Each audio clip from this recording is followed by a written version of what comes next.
JJ Production.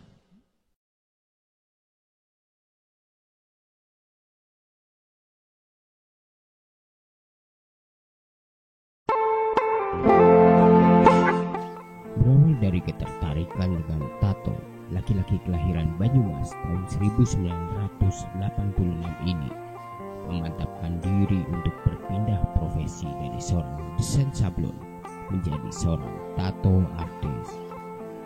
Stigma-stigma masyarakat pun menjadi dasar untuk menunjukkan bahwa sebagai tato artis bukan seperti apa yang mereka pikirkan selama ini. Siapa dia? Helmi Evanto, yang lebih akrab dengan panggilan Evan Independent.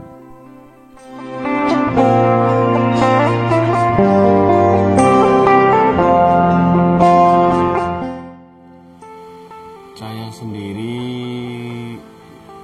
menekuni dunia tato itu semenjak sekitar tahun 2004-2005. Awalnya itu cuma buat iseng.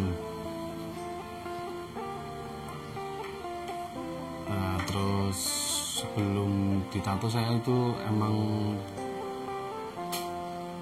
bermain di menekuni dunia sablon dulu, terus suatu ketika itu ada temen main ke tempat saya bawa mesin, dulu itu mesin tato rakitan, itu masih pakai dinamo motoran tip dulu. Dia iseng, aku itu disuruh gambar ke badannya dia, bikin raja. Nah, terus nggak tahu itu aku timbul penasaran pingin kok bisa dengan alat sederhana itu bisa bikin gambar mengaplikasi di badan ya gitu. Nah, akhirnya aku coba-coba bikin. Awalnya itu dulu malah saya dulu bongkar Walkman apa ya dulu ya, zaman dulu Walkman yang masih kecil lah Walkman dulu itu. Aku bongkar itu Walkman masih utuh. Saking penasarannya dan gak punya modal, akhirnya aku nekat Walkman tak bongkar, tak ambil motorannya itu, terus sama sendok, sama pulpen, bekas pulpen. Terus jarumnya itu pakai jarum yang buat jahit. Dan tintanya itu dulu masih pakai tinta Staedtler. Nah, terus aku coba bikin. Nah, temenku yang pertama ditato itu seharinya bawa temen lagi. Terus aku suruh gambarin. Nah, berlarut terus. Besoknya lagi ada bawa teman lagi, todok tular gitu. Dan aku akhirnya, loh, kok aku malah lebih penasaran kayak gitu. Nah, terus aku lebih tekunin lagi gitu. Kalau untuk awal itu tahun 2005 pastinya. 2005 aku masih pakai rakitan. Terus sekitar tahun 2008 aku baru fokus untuk keinginan, saking tambah penasaran, terus tertarik dengan style-style tato, dengan gaya-gaya tato. Nah, terus akhirnya aku fokusin, terus ada niatan untuk lebih ke menjurus yang lebih profesional. Terus aku nyari info, dulu kan masih minim informasi untuk alat-alat tato. Kita kan alat mesin itu masih terbatas banget dulu. Ada pun itu di kota-kota gede, kayak di Semarang, kayak di Jogja, Jakarta gitu. Nah, terus suatu ketika aku ketemu temen lama, dia ngasih link untuk mesin tatonya itu. Dulu aku beli di Solo Tigo. aku naik motor ke Solo Tigo sama temanku itu, sama Ricky Banyumas, naik motor ke sana. Itu pun bukan modal dari saya sendiri, itu karena teman-teman lama, temen nongkrong, saking kepenginnya aku lebih fokus di tato, mereka tuh patungan. Itu ada kawan saya yang sangat berjasa sampai sekarang, itu namanya Saleh Kalhut panggilannya, dia orang Kupang. Dia modalin saya duit 900.000. Dulu mesin tato itu masih satu set itu 1.400.000. Sisanya itu teman-teman itu di kosan tuh jual magic jar. Jual magic jar buat apa? Biar mesinnya tuh pas gitu loh, buat nambahin kurangan beli mesinnya itu loh. Sama teman-teman dijualin magic jar di kos-kosan. Terus akhirnya saya bisa beli alat tato yang profesional, yang dengan tato kit itu, satu set itu. Nah itu dengan syarat teman-temanku itu ditato dulu. Kawan-kawanku itu dulu, anak-anak PMI yang paling banyak itu dulu di Purwokerto, mereka mau dengan sukarela jadi kanvas latihan ya. Nah terus akhirnya aku berjalan waktu, penasaran, semakin penasaran, belajar untuk style-style tato. Nah tahun 2009-2010 aku fokus, aku tertarik untuk lihat event-event tato di luar. Nah, aku ikut kompetisi event-event tato nasional juga itu. Pertama saya ikut event itu di Wonosobo dulu, tapi pas di Wonosobo acara nggak begitu lancar karena dibubarin sama Kapolresnya dulu. Jadi itu dulu ada event musik, event pameran lukis, pameran fotografi, pameran seni tato juga. Cuman khusus tatonya itu nggak boleh untuk di kompetisi, dilombain nggak boleh. Jadi akhirnya gagal, ibaratnya gagal, event pertama gagal. Tapi untuk pengalaman, bisa buat pengalaman lah, karena pengalamannya kita bisa ketemu bareng sama teman-teman tato artis yang dari luar kota, dari Jogja, dari Semarang. Waktu itu jadi kenal, tambah saudara juga gitu. Kalau awal dulu tuh awal saya di dunia tato itu, style tato itu masih terbatas mas. Dulu itu cuman paling tribal terus Maori belum, itu paling tribal terus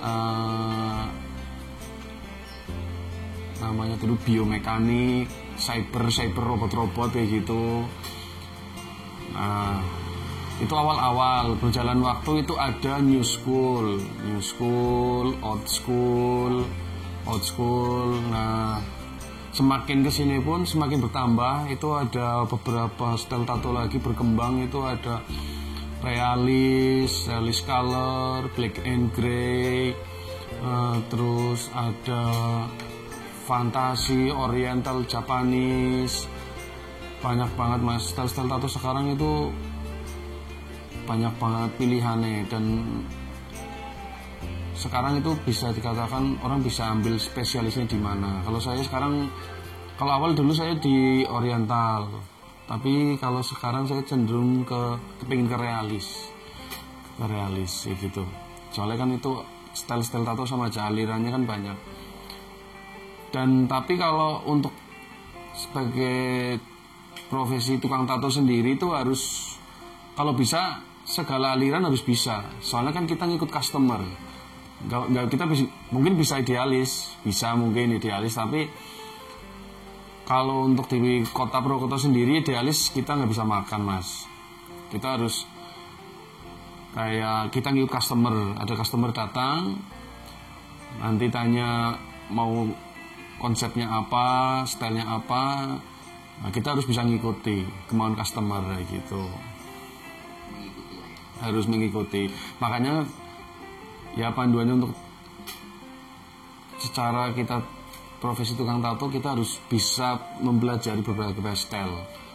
Ya gitu. Nah, entah nanti akhirnya mungkin kita bisa menjurkai lebih idealis, bisa mungkin nanti gitu.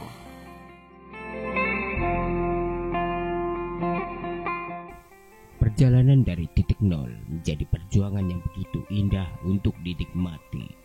Sebagai tato artis, Evan mampu mematahkan mindset masyarakat tentang tato dan mampu membuktikan bahwa sebagai tato artis bisa sebagai sumber mata pencaharian.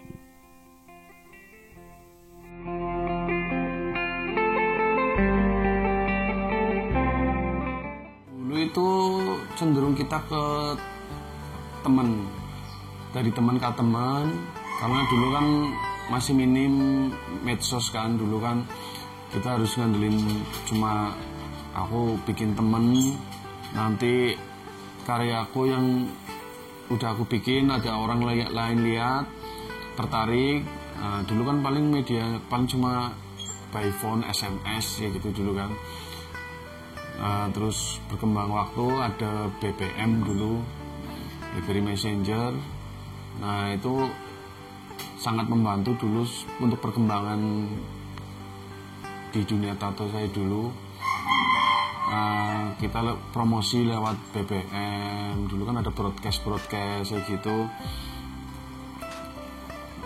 Untuk beberapa customer dulu, kalau awal saya masih jemput bola.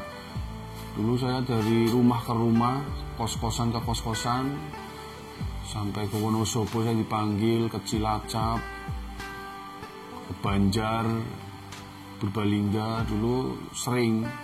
Karena emang dulu aku servisnya saya yang jemput bola, karena saya dulu belum punya studio tato kayak gitu.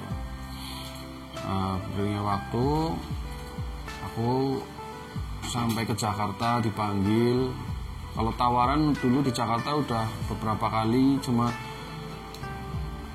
karena saya belum pede, belum percaya diri untuk buka sendiri, jadi aku untuk di kota metropolitan di Jakarta aku masih dipertimbangkan dulu lah. Makanya aku dulu akhirnya awal saya di Purbalingga 2013 awal saya buka di sana 1 tahun. Terus karena keterbatasan berkembangnya kurang dan lain-lain, akhirnya saya kembali lagi ke rumah. Saya fokus ke freelance. Saya fokus ke freelance, ke panggilan ke luar kota. Ada juga yang ke rumah ya sering juga gitu, karena mungkin kita benar-benar nggak ada tempat, ya udah kita pakai di rumah dengan ala kadarnya, masih lesehan, masih pakai tiker gitu dulu. Akhirnya saking kepenginnya saya bikin dulu custom bed tato sendiri, itu dari jok mobil bekas, aku custom sendiri. Dulu kebanyakan custom semua mas, itu dulu sampai bikin lampu ya custom, meja tato, table tato pun custom gitu. Karena keterbatasan modal juga dulu lah.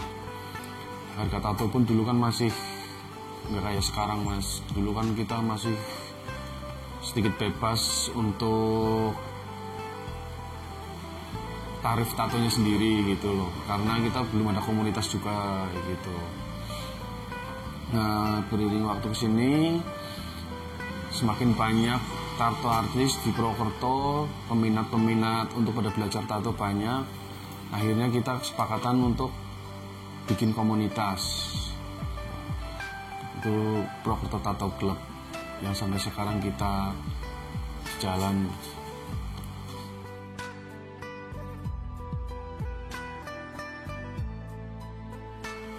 Awal saya bisa sampai ke Bali itu dulu sebenarnya kalau tawaran itu dari 2011 itu saya ditawarin oleh teman saya atau artis lama juga itu Azhar, orang Kebumen. Dulu dia sampai beberapa kali undang saya untuk gabung di studionya di Bali, tapi karena sama istri saya belum diberi izin, diperbolehkan, akhirnya saya masih belum berani berangkat. Nah, terus 2007 itu baru 2007 saya nyoba untuk sebenarnya awal main dulu ke sana, ketemu teman-teman dan beberapa teman tato artis yang udah di sana, anak-anak Purwokerto membantu saya untuk nyari studio freelance, setiap studio di Bali dulu, dikenalin sama owner-owner di sana. Terus akhirnya ada tawaran itu di Bali dulu di studio Get Ink Bali Ink Kute. Saya masuk mencoba di sana. Terus ya pertama betah nggak betah, saya betahin lah. Coba ternyata bisa bertahan sampai hampir 3 tahun saya di sana. Dan di sana saya benar-benar dapat banyak ilmu untuk profesi saya jadi tukang tato di sana. Itu ibaratnya sambil belajar sambil kita dapat gaji juga, prinsipku dulu gitu. Nah, ya nggak berasa hampir 3 tahun. Terus akhirnya corona, pandemi, ya udah kita putuskan untuk balik ke kampung masing-masing.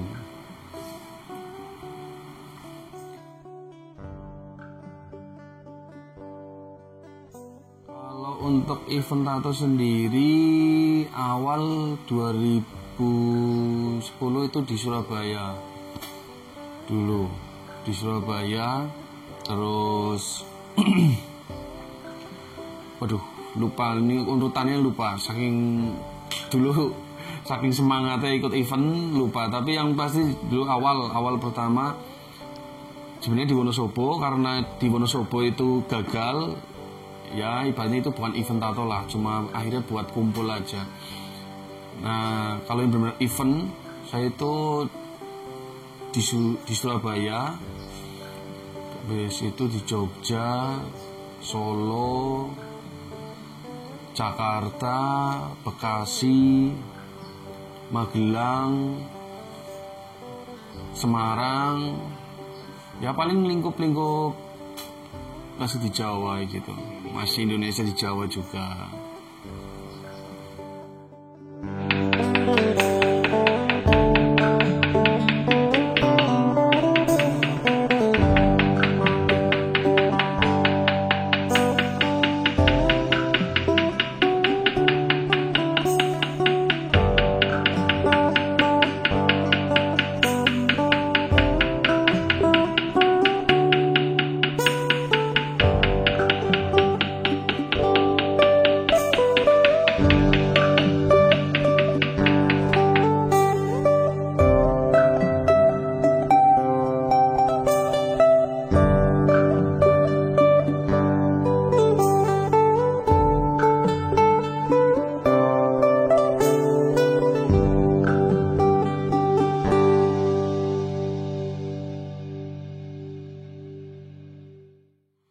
Kalau saya ingin belajar di tato menggunakan hand tapping itu karena penasaran. Awalnya penasaran, dan kebetulan sekarang saya lagi sering mengasah untuk latihan proses hand tapping. Ya karena saking pengen tertarik belajar tato tradisional kayak gitu. Kalau awal sih paling baru tahun kemarin saya baru pengen mencoba pakai tato hand tapping. Itu pun saya pakai hand tappingnya yang style Borneo, yang Kalimantan. Soalnya kan tapping kan ada dua macam. Kalau di Indonesia itu ada tapping Mentawai sama tapping Borneo, Kalimantan gitu. Kalau itu bedanya itu di mesinnya, mesin kayunya itu, mesin yang buat tappingnya itu. Kalau Borneo itu sebenarnya sama sih, cuman beda teknik aja. Kalau Borneo itu kayu dipukulnya kayak gini, tapi kalau Mentawai pegangnya gini, yang buat mukul kayak gini juga ya. Jadi suspensinya itu pakai tangan semua. Tapi kalau Borneo suspensinya kita harus ada bantalan, ada pakai bantal kecil, entah itu jaket dibungkus kresek apa-apa, yang penting ada buat suspensi. Itu pegangnya gini, mukulnya juga gini, satu kayak gini, ini gini. Nah kalau Mentawai kita pegangnya gini, itu lebih kayunya pun lebih ramping. Nggak boleh terlalu berat, harus lebih panjang. Yang buat mukul juga panjang kayak gini, paling enggak kayak gini. Nah yang mukulnya juga kayak gini, tek kayak gini. Nah kalau Mentawai kalau Borneo kita kekuatan di tangan semua kayak gini, ditahan kayak gitu.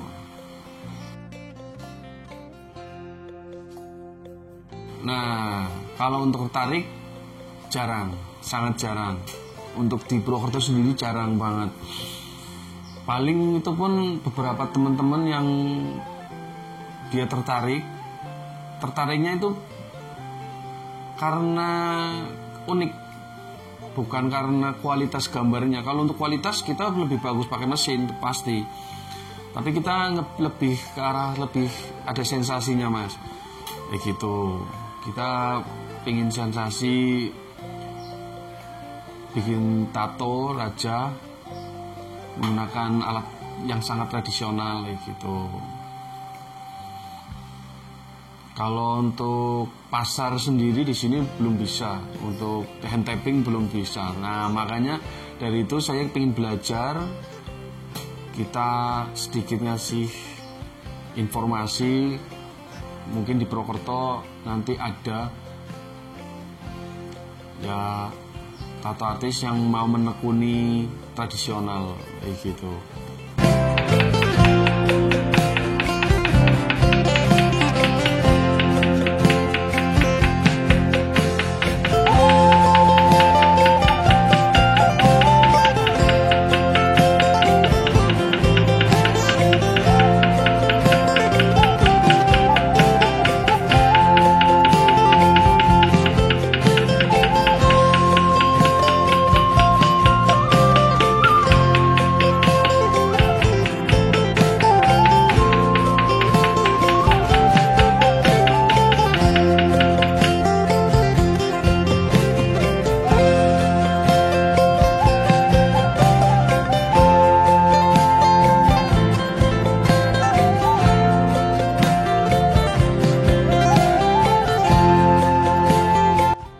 Tato itu tidak disarankan untuk mengkonsumsi alkohol, narkoba, dan obat-obat lainnya lah.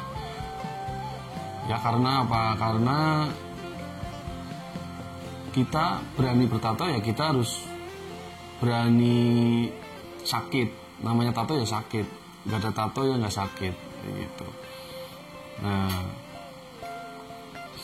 untuk melawan rasa sakit kita ya kita lawan pakai sugesti kita sendiri, untuk biar kita hasilnya maksimal sesuai keinginan kita. Ya kita harus berani nahan sakit. Tato itu sakit kayak gitu.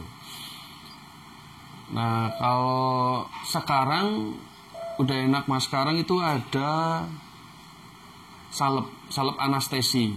Itu untuk mereda sakit. Itu kita pakai 1 jam sebelum kita proses tato, kita wrapping. Itu juga sama yang buat sulam alis juga, itu juga harus. Itu pakai salep, itu namanya salep anestesi. Kalau sekarang udah ada itu, Mas. Tapi untuk konsumsi alkohol dan lain-lain saya sarankan jangan. Soalnya itu berpengaruh untuk proses kerja tato kita. Untuk proses bikin tatonya itu nanti ya namanya minuman keras dan lain-lain itu kan nanti micu jantung juga. Kita mungkin untuk bleedingnya, pendarahannya lebih cepat, jadinya efeknya gitu. Dan nanti stamina-nya itu nggak bakalan tambah kita kuat, pasti ngedrop. Kita justru tato kan kita modalnya harus powernya harus siap, pikirannya siap, sehat pikiran, jasmani, rohani, pokoknya lah harus siap kayak gitu.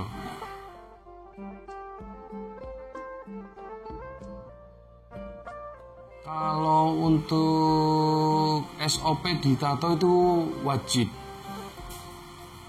Kalau SOP di dunia tato kita wajib, kita harus jarum 1 kali pakai.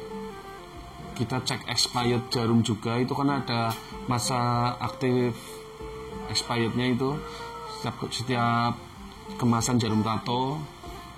Terus hand glove harus, terus alat-alat yang buat kerja kita juga harus steril semua. Yang berkaitan dengan logam, sebisa mungkin kita bisa pakai alat sterilisator. Kalau enggak kita pakai alkohol. Terus hand glove udah, Vaseline. Ya paling kalau alat-alat sih yang penting itu bersih lah. Tempat yang buat kita kerja juga harus bersih. Kalau kita pakai kursi dan lain-lain kita harus bersihin dulu. Meja yang buat alat kita harus dibersihin dulu. Paling enggak ada pakai underpad atau lemek kertas apalah. Yang penting kita harus semua bersih. Soalnya kita berkaitan dengan luka kan, untuk meminimalkan infeksi lah ke customer gitu.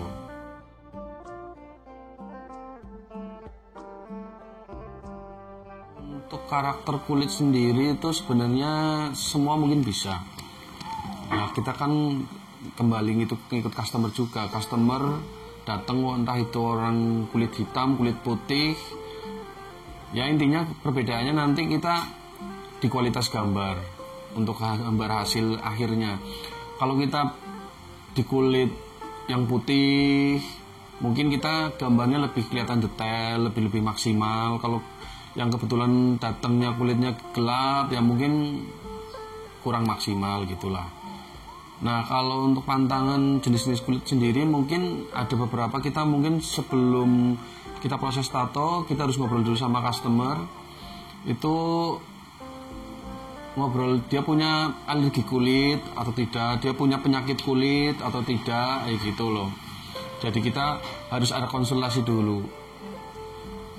Kita mau ngobrol dulu, punya riwayat penyakit kulit atau tidak, gitu paling Mas.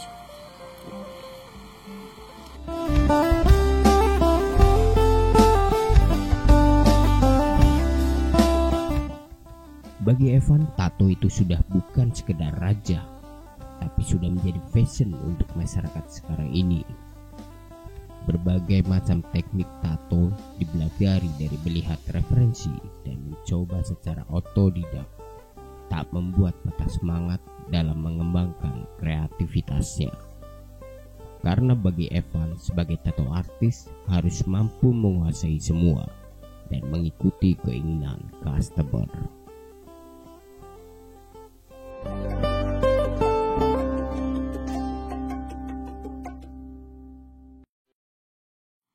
Kalau untuk teman-teman yang ingin belajar, kita selalu terbuka.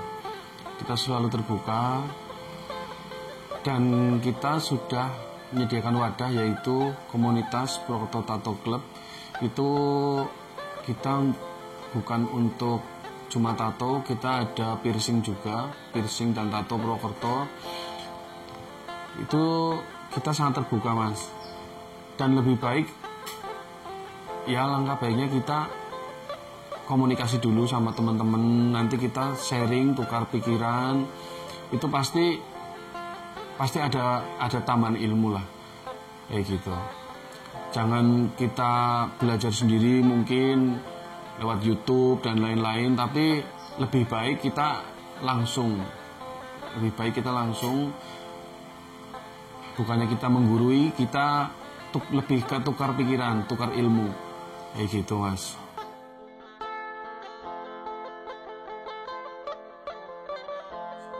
Syarat untuk jadi tukang tato sebenarnya yang utama kemauan, keinginan dari diri sendiri.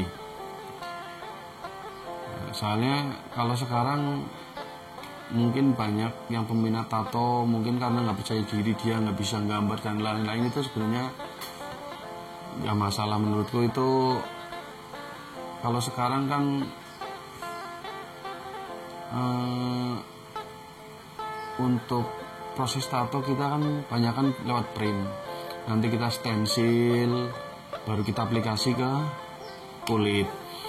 Nah, beda kalau dulu kan benar-benar kita harus ngandelin insting, skill kita benar-benar, walaupun kita nggak jago gambar pun, kalau kita pingin gambar itu kan udah sama aja, kita udah ya modal lah kayak gitu.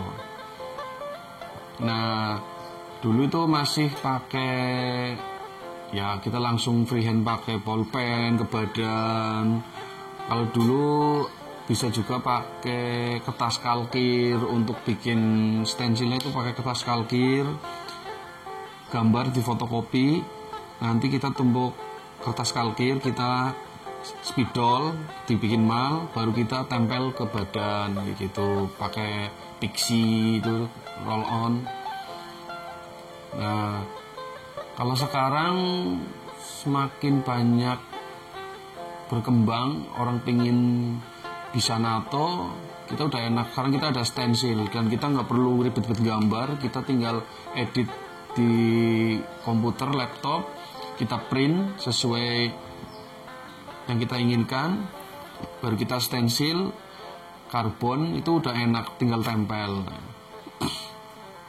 Nah, mungkin untuk penyempurnaannya ya kita emang butuh modal insting sedikit biar gambar itu bisa hidup ya gitu. Ini goresan-goresannya gitu. Ya paling itu Mas.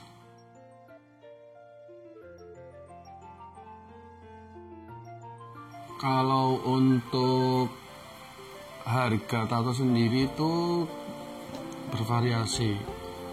Tapi kalau kita di komunitas kita di Purwokerto Tato Club, kita udah kesepakatan untuk minimum price harga kita disetarakan 350.000. Itu minimum price. Kita sepakatan sama semua. Nah, untuk setiap tukang tato pasti dia punya harga sendiri. Contohnya kayak tukang tato si A, dia pasang tarif harga mungkin per sentimeter berapa, ada yang per gambar. Kalau yang umum biasanya sih, kalau di Purwokerto sendiri rata-rata per gambar lah, jarang yang main harga per senti, itu jarang. Kalau di kota gede rata-rata pasti udah per senti. Kalau harga ya paling kalau untuk per gambar itu biasanya lihat tingkat kesulitan gambar. Mungkin kalau itu gambar muka realis dan itu gambar yang penuh warna, itu prosesnya kan lebih makan waktu yang lama, itu mungkin lebih mahal gitu. Kalau saya sendiri biasanya masih per gambar. Kalau saya masih per gambar. Kalau di Purwokerto juga mayoritas masih per gambar. Belum ada yang per senti. Soalnya ya itu, setiap tukang tato pasti beda-beda lah. Nah, untuk kesepakatan kita untuk minimal harga di Purwokerto sendiri itu tato kita setarakan minimal harga 350 itu biar nggak ada persaingan saling jatuhin harganya gitu loh mas. Maksudnya tato si A pasang harga sekian, aku tak murahin aja lah, diselisih mungkin 50 atau 100 ribu, kita biar rebut customer gitu loh. Nah, untuk menghindari gitu maka kita ada kesepakatan harga disetarakan kayak gitu.